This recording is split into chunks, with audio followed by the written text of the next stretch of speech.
Alright, welcome everyone. We're Semblance of Sanity. I'm Caleb. I'm Jacob. And of course we're here for Game of Thrones. Episode 3. Episode 3, Season 7. Guys, this is called The Queen's Justice. There's so many implications to this title because it's related to Cersei's justice and related to the gifts that Euron's bringing back, but there's also Daenerys meeting with Jon Snow. Yeah. Oh my gosh. Stuff's gonna get real.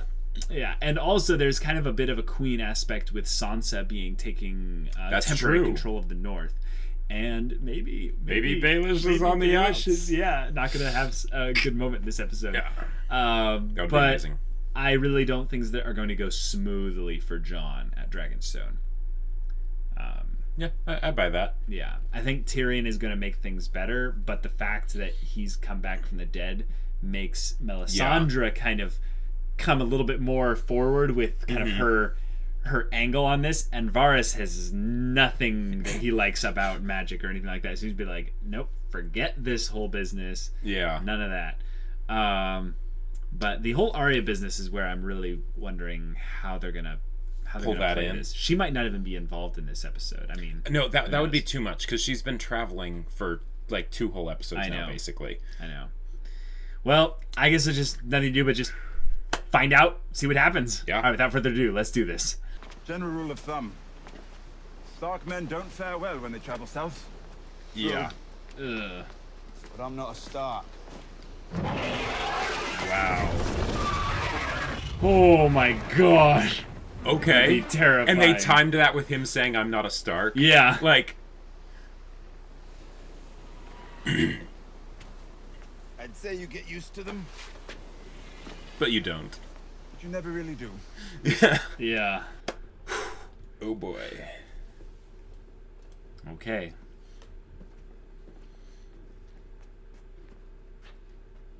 You stand in the presence of Daenerys Stormborn of House Targaryen, the breaker of chains.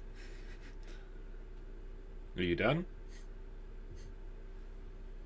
This is Jon Snow. Yes. That was so He's fitting. king in the north. You've traveled all this way to break faith with House Targaryen? Break faith? Your father burned my grandfather alive. He burned my uncle alive. He would have burned the Seven Kingdoms. My father was an evil man.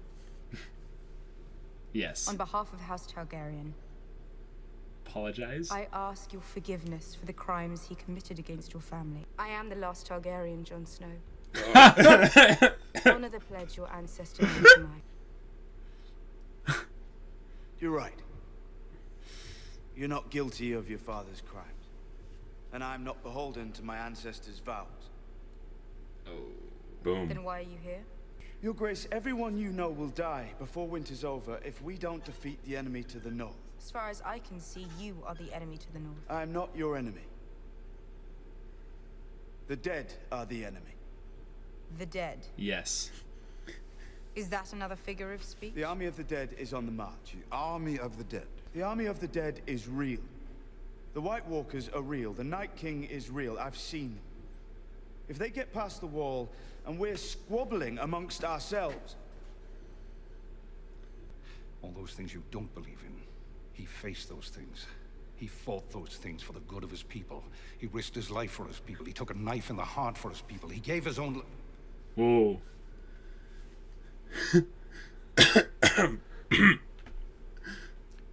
If we don't put aside our... and then it doesn't matter whose skeleton sits on the Iron Throne. Am I your prisoner? Not yet. And he's riding a horse into the... Yeah, the ballsiness.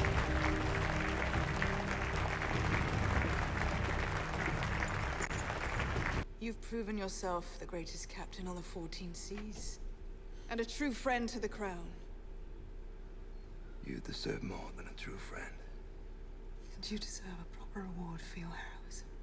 There's only one reward I want. Oh my gosh. You shall have what your heart desires. When the war is won. I want you to know I understand. Even though we're enemies, you and I understand the fury that drives you. I was there that day when Sir Gregor crushed your lover's head. close my eyes, I can hear the sound of Oberyn's skull break, the sound of your scream. I never heard a sound like that. I thought that's true love.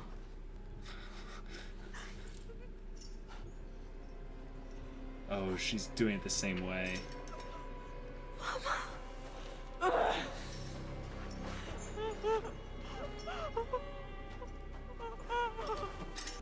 I don't know why he hasn't even mentioned the dragon glass. Yeah. So do you have anything reasonable to ask? Dragon glass. Dragon glass. Yes. Yes! Volcanic glass. A wise man once said that you should never believe a thing simply because you want to believe it. Right. Tyrion said that. Which wise man said this? Yeah, me. I don't remember. Are you trying to present your own statements as ancient wisdom? Yes, yes! Never do that. She sees right through that BS. What's that Sir Davos said about taking a knife in the heart for his people? Did you notice that? Yeah. You must allow them their flights of fancy. It's dreary in the north. Because she's been a part of impossible things too. Yeah, yeah. I will allow you to mine the dragon glass and forge weapons from it. Any resources or men you need, I will provide for you. Wow. That's huge. Thank you. Oh, the conversations That in was this episode. That was so good. Oh yes, Arya's gonna show up. Well, we'll see. Please. Don't fight in the north or the south.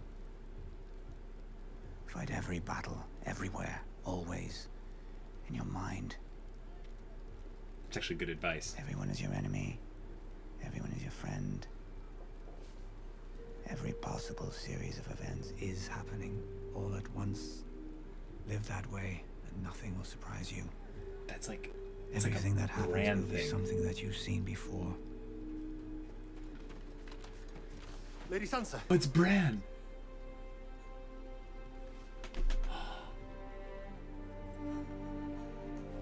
Oh my gosh. Mirren, you awesome person. Hello, Sansa.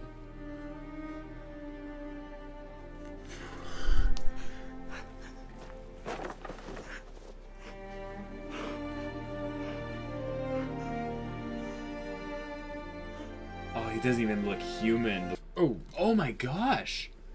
Is this? That's progress.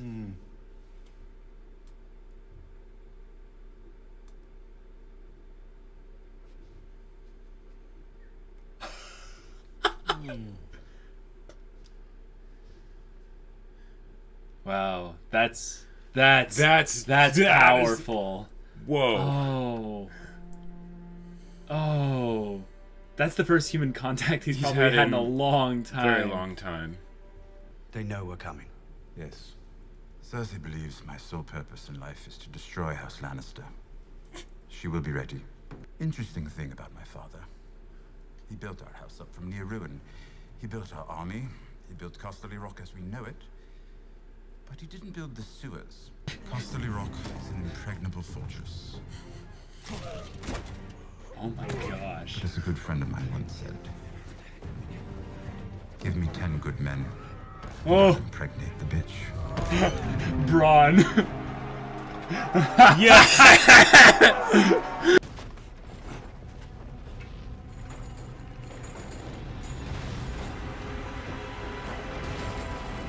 Shoot, is that Euron's fleet? Yeah. No. Jeez. Come on. It's never easy. At least they prepped all those bows and arrows for him, I guess. Oh no, this is them going to the Tyrells. Oh, yeah, okay. I feel much better about that.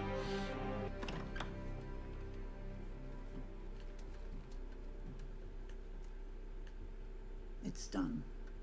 It is.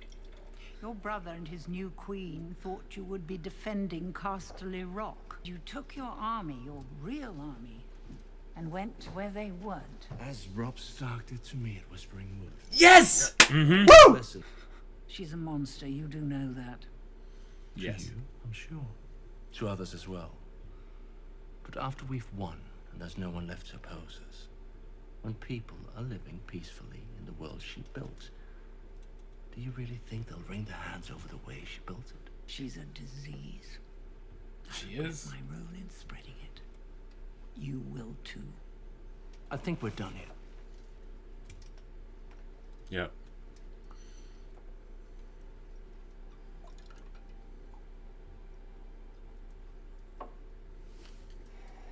I'm gonna miss Olenna. Will there be pain? No, I made sure of that. That's good. Wow, she just... I'd hate to die like your son. Clawing at my neck. Foam and bile spilling from my mouth. Not at all what I intended. Yeah. Yeah. You see, I'd never seen the poison work before.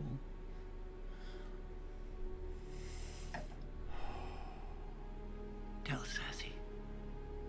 I wanted to know it was me. Wow. Okay. So I petitioned to rename this episode A Game of Epic Conversations. Yes. Because this was...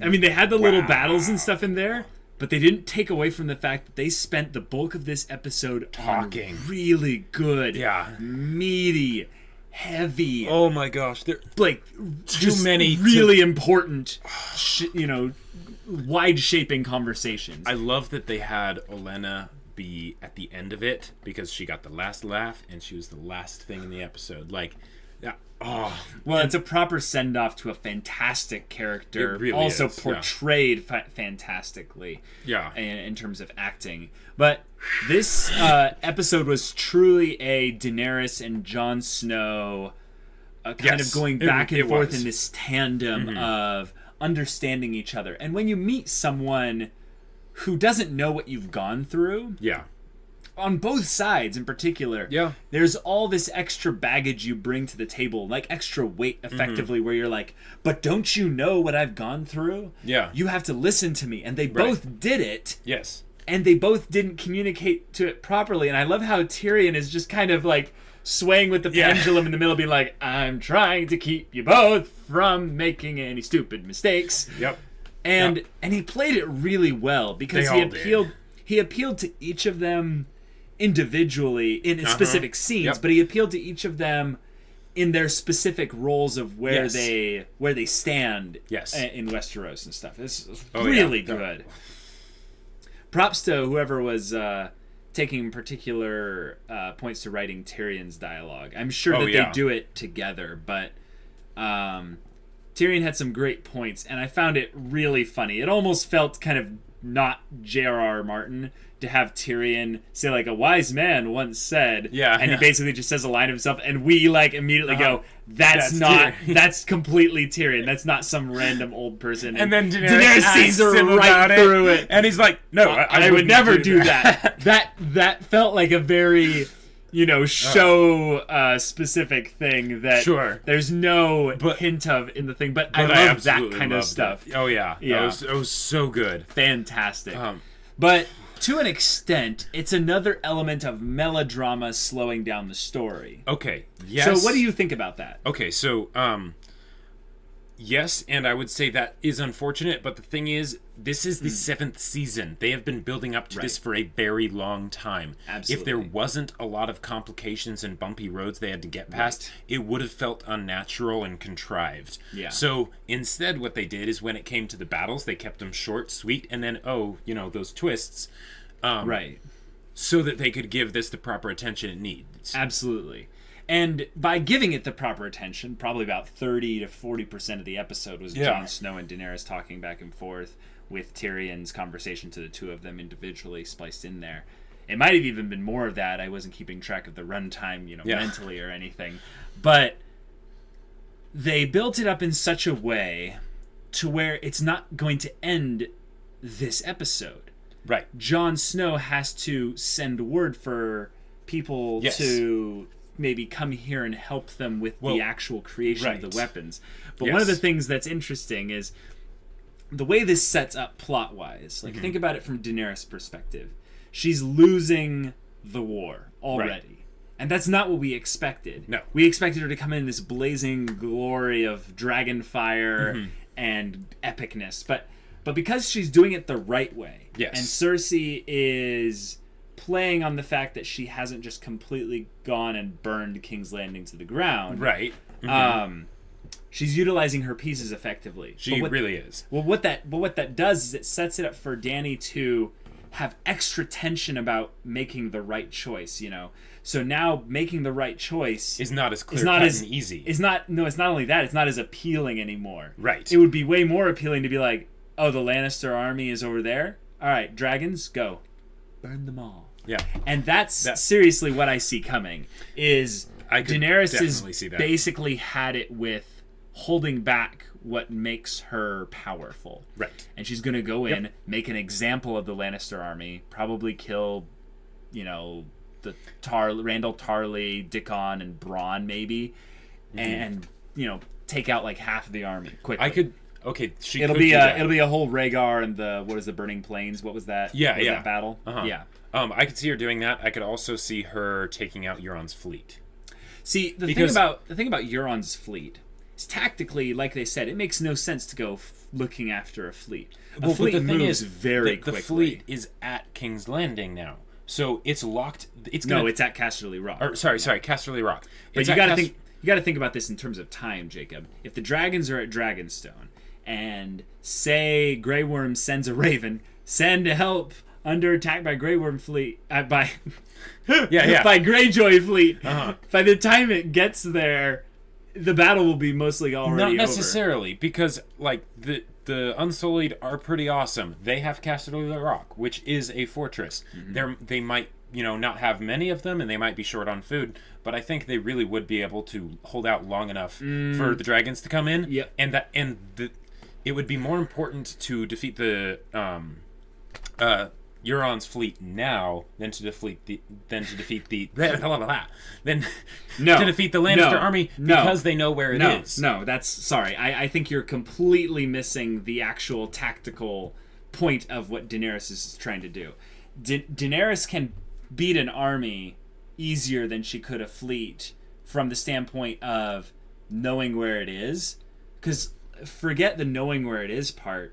Once she basically decides to attack an army with her dragons, she will win. Yes. She can only lose, as the plot has described to us, by those ballista things which that are going to be bullcrap anyway. Yeah, exactly. Yeah. So by her attacking the Lannisters, she defeats the standing that the Lannisters have of being strong. Ooh, and then that will encourage other people to join in. And even though there's very few people left on the battlefield, so to speak, it sends more of a message that Cersei's days are numbered rather than them attacking some other army. And since Euron is a total mercenary, it might make him be like, ooh, yeah, their army just got turned into a bunch of crispy toasts. No, No, I don't think he'll join. I just think that they won't be as interested in joining. Right, exactly. They'll just kind of leave the whole thing. Yeah. And even if they don't completely leave the whole thing, they'll find some way to profit off of the chaos. Yes. What did you think about the Iron Bank being brought into all this? I'm a little bit worried because so the Iron Bank plays long games, right? Because they do investments and such. The fact that they're trying to invest into Cersei, it almost seems like they're going to make Cersei be a more drawn out endeavor. Almost like this season is not going to be about like the Night's King and all that. It's going to end with, it might end with the Night's King like breaking through the wall. Yeah. But almost all of it's going to be about defeating Cersei. See, I think there's some element of truth to that. The Iron Bank coming into play adds a subplot that we didn't really see coming, and that takes time, and time takes away from plot moving forward, and plot moving forward means that the White Walkers come sooner. So therefore, Iron Bank means White Walkers come later. But we are only episode 3 into this, and the Casterly Rock battle has happened. The Tyrells are gone. The Sand Snakes are gone. That's true. The Greyjoy fleet is defeated. There have been huge things that have happened already before the halfway point of the season, effectively. Okay. So, with that being said, I could see this to actually be the point where Daenerys starts to take more decisive measures. Yes, okay. There's backlash. Both sides have now lost things. And then things start transitioning more northwards. Right. But the thing is that the North story is focused primarily around the characters, not the events. That's so true. as long That's as Jon very Snow true. is at Dragonstone, the North story will remain regarding Sansa. On ice. Yeah, on thin ice, to be exact. I was surprised we didn't see Arya this episode. Well, yeah, but give it time. Bran coming back, though, adds a new focal point to the story. Yes. I really hope we didn't miss anything when he was talking, but I'm worried we might have, because let me know in the comments at all if we missed anything. But he didn't say anything about Jon Snow's parentage of him being a Targaryen, did he? No, Jacob. There were parts where we were talking and we missed a little bit of what he was saying in the very beginning with Sansa. Just guys in the comments, just double check to make sure we didn't miss it. I mean, we'll go back again and watch it anyway, but I'm pretty sure we didn't, just because it would have been something to focus on, since it's a big plot point. No, see, that's the thing. I think with Bran's state, Sansa is not going to take anything he says 100% seriously. Fair enough. But with Bran being back at a Weirwood tree, and with that line from Baelish being so heavily dripping with foreshadowing, all this is happening at the same time. Yeah. That was like, wait a minute, why are you saying this? He's doing the whole Chani from Star Wars kind of thing of fighting all the battles before they happen. But with that whole element, it starts talking about the whole Bran thing where he's perfectly present in the past and the future, and all things that exist are happening to him simultaneously. Right. Therefore, he knows all things and sees all things, but he needs to focus and stuff. Are they really going to start moving things towards Bran's power being this important in the plot? Because there's some specific theories I've been telling you guys about. Yeah, and this is hinting towards that. It very much is. It is very heavily hinting at it. I think, though, so Baelish's line might have to take the award for best line this episode. Really? Wow. Maybe. I mean, that was okay. That was. There were a lot of good monologues amazing here. Yes, that was a fantastic one, guys. This was a game of epic conversations and monologues. Yeah. But the one monologue I'd say still beats that. Olenna? Still beats that. No, Daenerys talking about her destiny and I was made to rule the Seven Kingdoms. Because I heard that line in the little preview thing, and I'm like, oh god, Daenerys is gonna screw things up. But the build up to that, it was fantastic. The entire 50-60 seconds of her giving each of those lines to Jon Snow, walking slowly up towards him. Was that's my monologue of the episode. Yeah. Also, we had a great scene. I mean, let's recognize Sansa being an awesome leader and taking steps to make the practical things actually happen. Absolutely. So one of the things that people forget is that even if you beat the Night King, for instance, let's say they do, does that stop the winter coming? We don't know. That's true. They could have a long night either way. That's true. And the way these prophecy things seem to say is that the long night comes no matter what. I mean, yes, the Night King brings the winter. If he is the winter, then maybe killing him will stop that. Restore summer.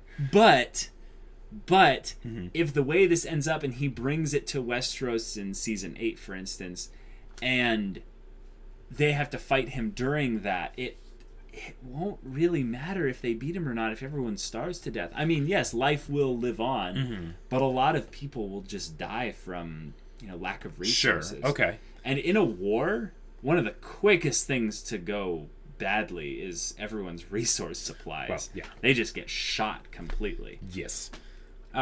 Now, anything you want to focus on the Jon Snow, Dragonstone, Daenerys, Tyrion? Okay, so even the kind of awkward moment with Missandei and Sir Davos at the beginning, that was kind of fun. I love the little bits of humor this episode. Yes. They were pretty good. They were quite good. Mm-hmm. I was rather surprised, and I loved the way it was handled, but that Jon Snow wanted to very much keep it a secret that he'd been brought back to life. That part when Sir Davos was like, he took a knife to the heart for it, he was, and then he was about to say, like, he died, And he came back to life was actually the crazy thing. And what's funny? The way Like the way Dany kind of asked later. about it later made me think, what if he had said that? Would she have been like, wait a minute, how is this possible? Right. Well, the red woman, Melisandre, you may not have met her. No, like literally she's just right here and she left for some reason. And Davos is like, figures. Yeah. It's like that would have been amazing. And then it's like, Varys, is there any way you could get a hold of her? He's like, I have my spies, my lady. Yeah. Following her as we speak. Bring her back here. Confirm this right now. Like, I feel like that would have either totally not fit with the scene, or it would have just solved everything. Like, but to an extent, let's think about it.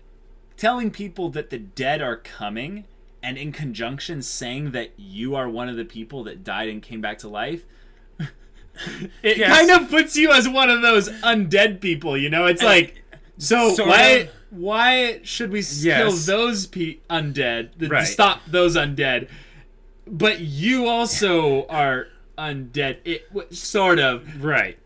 I'm not just seeing the the oddness about that. Yes, it would have been a little bit complicated at first. Yes, but it's like Bran. It's hard to explain. Yes, but it would have brought everything out into the open. But to an extent, like, come on, would she have actually believed him? Well, if Melisandre came forward and was like, yeah, I kind of did. To an extent, Melisandre not being there is maybe better, but from another perspective, it's actually kind of selfish, because by her not being there, she saves her neck. Right. But if she Dany was probably there, wouldn't take too well to the idea that she got him to burn his daughter. That's true. But also, Daenerys is quite fond of the priestesses of R'hllor, and if Melisandre had backed up what Jon was saying, that would have been 3 people she just recently met saying, like, this guy. Well, so I mean, Tyrion she hadn't just met, but you get the idea. Yeah. Here's my prediction though. So I mean, I don't know how this will necessarily be handled, but right now Dany's in a tough spot, so she needs Jon's help even more. Also, Jorah. Sir Jorah! That's right! So she gave him the dragon glass as a show of good faith. As a show of good faith, right? Sir Friendzone. Sir Friendzone will come back. He's like, hey, Jon Snow's best friend just cured me of, Come on, Jacob. It's going to take a while for him to do the plot teleporting. Well, okay, if they have him Dragonstone. take as long as it has taken Arya to get wherever she's decided to go, then... Yeah, we could see him in episode 5. I think there could be some problems, considering that we only have how many episodes left? 10 in the entire show? 7 episodes in this. And then 6 in the next one. That was 3. 4, 5, 6, 7. Yeah, there's 10 episodes left. 10 episodes left. So there's a lot that can happen, They can't waste too much time with traveling. They've already sort of, done more than they need to with Gendry. So when do you think Gendry's heading back into Westeros? I think he's going to get back right as soon as the wall falls, and he's going to watch the Night's King go in with his undead army, and then he's going to turn around and go to Essos. I'm just trying to remember what his accent was. He's like, "My lady." Yeah. So he'd be like, nope. Yeah. And he just kind of turns around. I just imagine Gendry. Every time I think of him, he's Robert's bastard, right? But he's got these massive forearms, and he's just jacked to hell. Okay. But then the rest of him's all scrawny and stuff. What if they made it so that he actually has already returned, and he just hasn't been in any places of importance, Eastwatch. So he hasn't been shown. Eastwatch by the sea. It's a port. He could have rowed there, and it would have made sense. Also, it's well enough out of the way story-wise that no one would really care if he was there or wasn't there. Or is Tormund going to Eastwatch? Tormund is going to Eastwatch, which also means that eventually Jon Snow will head to Eastwatch. And my thought is, think about all the people that are headed north right now that are awesome characters. Okay, we have Arya, we have the Hound, we have Beric Dondarrion, we have Thoros of Myr, we have Tormund, we have potentially, let's just throw Gendry in there. We have a Jon eventually. Sure. And if Jon goes, I'm guessing Sir Davos goes. Right. That's a pretty awesome crew. If those people all get together and prep for battle against the Night King, that would be a great squad of people that, sadly, get I would be butchered, happy like seeing a lot of them die. That would suck too, because Arya would just be like being reunited with Gendry and the Hound. Mm-hmm. And then they would... To an extent, I think Arya's fate is not going to be against the Night King. Yes. I don't think it makes sense. That doesn't... Yeah, that's true. It would be funny, though, to see her put the Night King's face on and try to, like... I mean, if this was a comedy, like, think about it this way. The Night King shows up, Jon goes to fight him, and they go off into a cave. Arya puts on the Night King's face and leads the whites away. Saves the world. I think they might be able to tell the difference. But yeah, that would be amazing. I'm sorry, that was a really dumb idea. But it was like, if Game of Thrones were a comedy, like someone should animate Arya putting on faces, specifically just to screw with people. Game of Thrones, how it and the very last one is where she screws with the Night King's army and makes the White Walkers like become a breakdance like singing crew or something like that. You know, sure. Yeah, cool. that seems legit. Because the whites can break all their bones in the breakdance thing and they'll still be fine. Okay, I'll shut up. So, okay. Now, we have addressed the elephant in the room finally, though. Yes. Olenna talking to Jaime and being like, you realize she's a monster, right? Mm-hmm. So, by bringing up that plot point, that almost it sets the timer. It sets the timer for... Because Jaime was not at all convincing in his thing there. He kind of had this, yeah, I know. Well, and she's a monster. Not to you. It's like, that's just a matter of time, bro. And she's just very focused. She's a monster this direction. Today I'm a monster this direction. Mm-hmm. I'm a monster in the dungeons. And then I'm a monster to your penis. Just yeah. Anyway. But if she just decides, you know what? Euron's a little bit more useful than you. I'm not going to be as tactful with my manipulations next time. Jaime could become a Queenslayer. Well, yes, absolutely. I thought you were going to say that, like, she ends up killing Jaime or something. Well, to an extent, I think he is the last. I think he is the last family she has left. So she denounced Tyrion, so she Yeah. actually can't kill him. Yeah, because then she would truly be alone. And one of the things that will show if she's truly, completely, and totally snapped was if she basically orders him to go fight a pointless battle so that he will die. Okay. And I could see that being the point where he would like deny her order or something, and she just, is too far gone and believes you have to obey me and whatever, and history repeats itself, and so that'll happen. I mean, I think that's a very decent possibility. So okay, now there are three people that means there's about three people that need to have some important plots in King's Landing that are awesome fighters, or were at some point. Yep. In the case of Jaime. Mm-hmm. Absolutely. The Hound for the Clegane Bowl, right? Well, yeah, but he's on the opposite end of the world. But the Mountain is over there. And now maybe eventually Arya, because she also wants to kill Cersei. I think they've officially derailed the Arya kills Cersei plot. Yeah. It would be interesting to see her go, that's not you. She heads to King's Landing. And the thing is, they just take Arya off the episode map for a while, and we're like, wait, where did she go? Where did Arya go? Where did Arya go? And then episode 6, she shows up in King's Landing. Episode 6, it better be before then. No. That would be like closer to the end. Because because think about it. But Arya's story in the North is very limited. Yes. It's good that she goes back. It's important that she goes back, in my opinion, because Bran's there now, and they can get all the Starks back together, and that would be a happy thing. But think about it in terms of her abilities and usefulness. She's Mm-hmm. She has to fulfill Melisandre's vision of having many people in those eyes, including I think she said kings and queens. Really? I don't know. I'll have to go back and look at the vision. That was a while ago. But that was season 3, I believe. Yeah. The Brotherhood without banners. Yeah. Okay, so there are so many awesome conversations, but are there any that we've missed? Any that we've missed?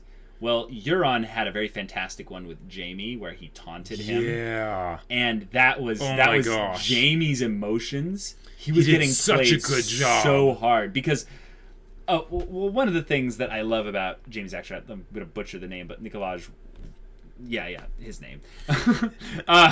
He has a fantastic shocked face where he just kind of is like, Right. Like, yeah, but, his but ability there's to other convey emotions. emotion without speaking. Yes, his ability to convey emotion without speaking, specifically with things where he's shocked and it has some other emotion in conjunction.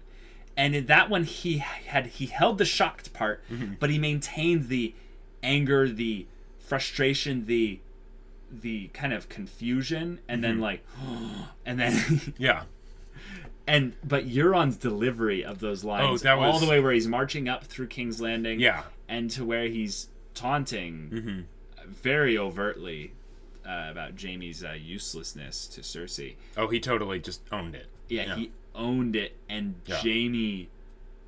Oh, that was funny to an extent. Like, it was actually funny to watch, even though it was sadistic and gross from Euron's perspective.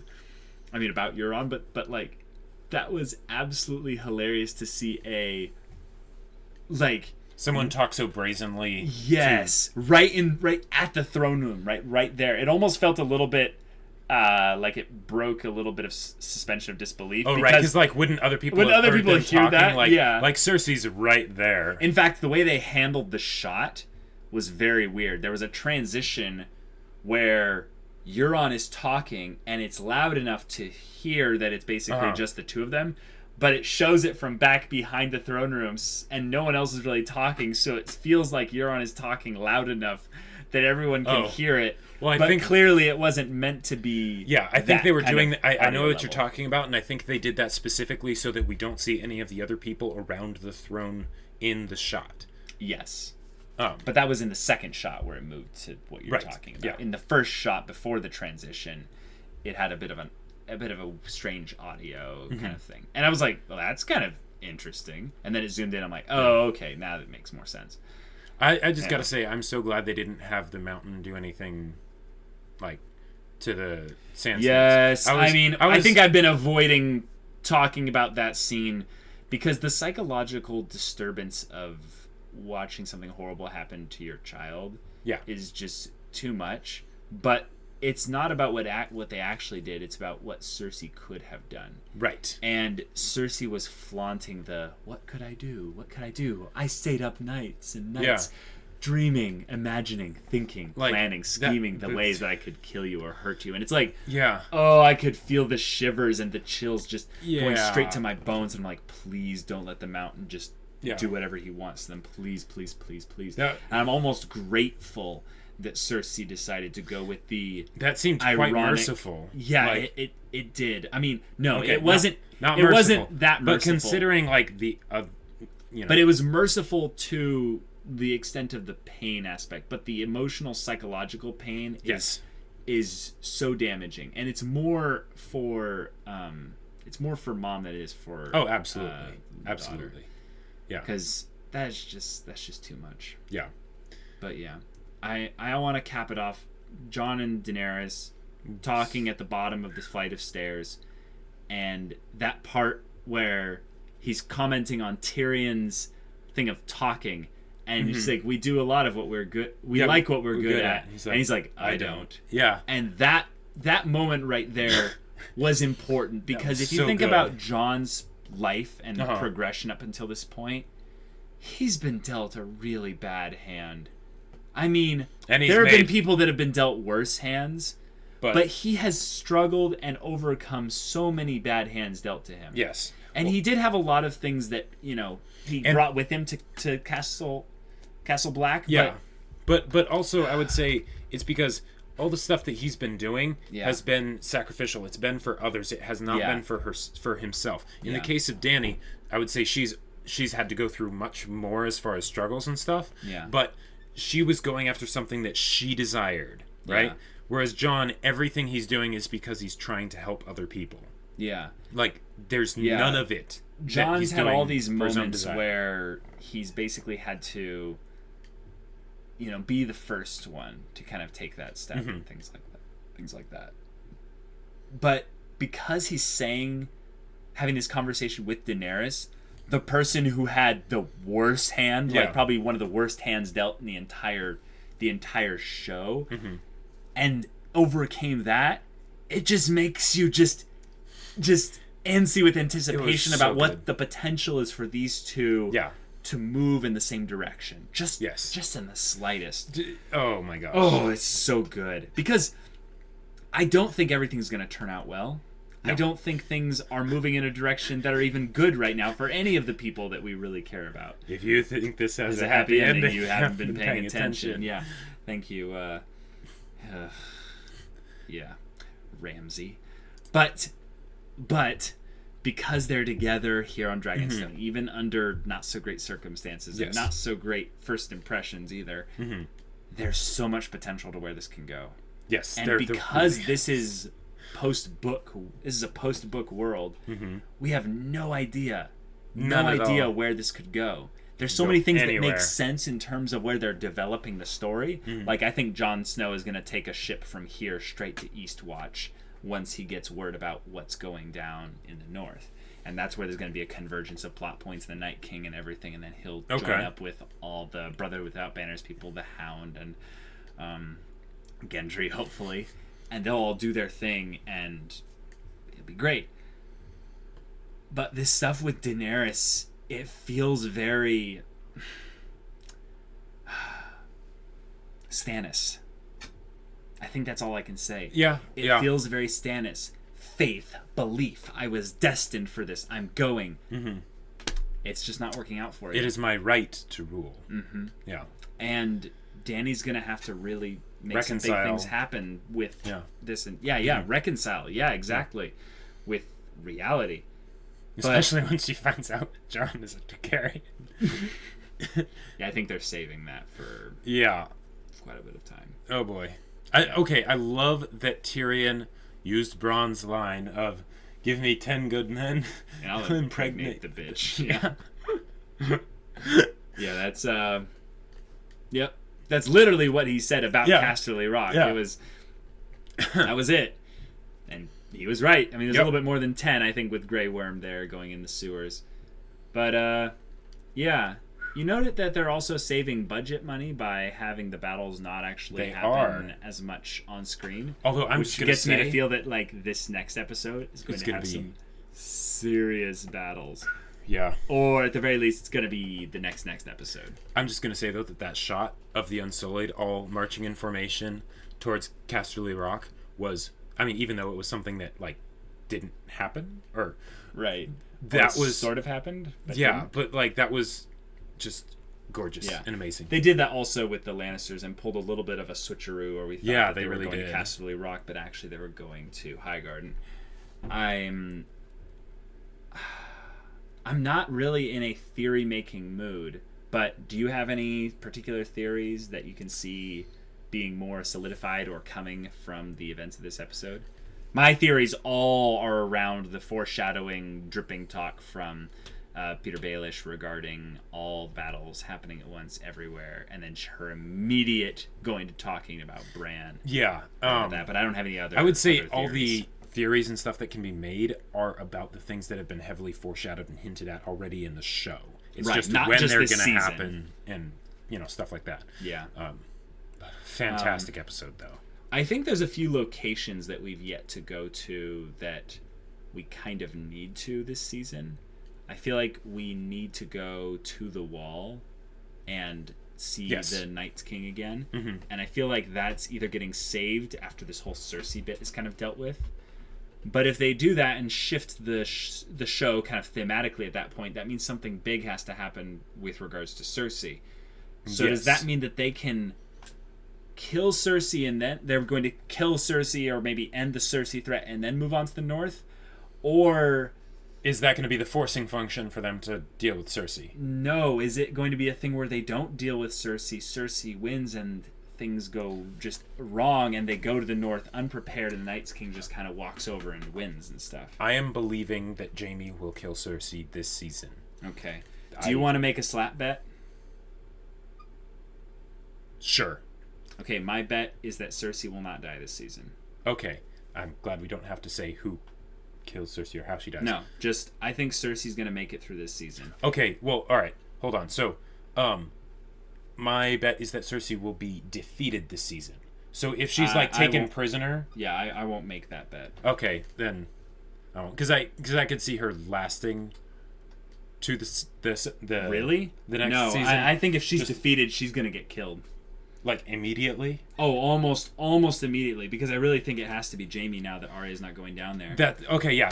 You know what? I will. Yeah, I'll make the bet. I knew you would. Yeah. All right. Slap bet has been made, guys. Cersei is dying this season. If Cersei does not die this season, I will get to slap him. But if they make it ambiguous and it's like, here, I'm gonna give it to you. Sure. If say Jaime stabs her in the back end of the season, but we don't see her. Right, we don't see a head on a spike or whatever. Counts. That still okay, counts. yeah. All right. Yeah. Well. All right. I think that's a good time to end it, guys. I think so, This too. was a lot of fun, and I'm really glad that they went the conversation route this episode. Even though they had battles, they cleverly saved time on the battles. Right, but they were definitely quality. Well, particularly what the part where showed. Tyrion was narrating about the Unsullied and the Casterly Rock bit. Yeah. All right, guys. We'll catch you again next week, but until then, we're Semblance of Sanity. I'm Caleb. I'm Jacob. And we'll see you all next time.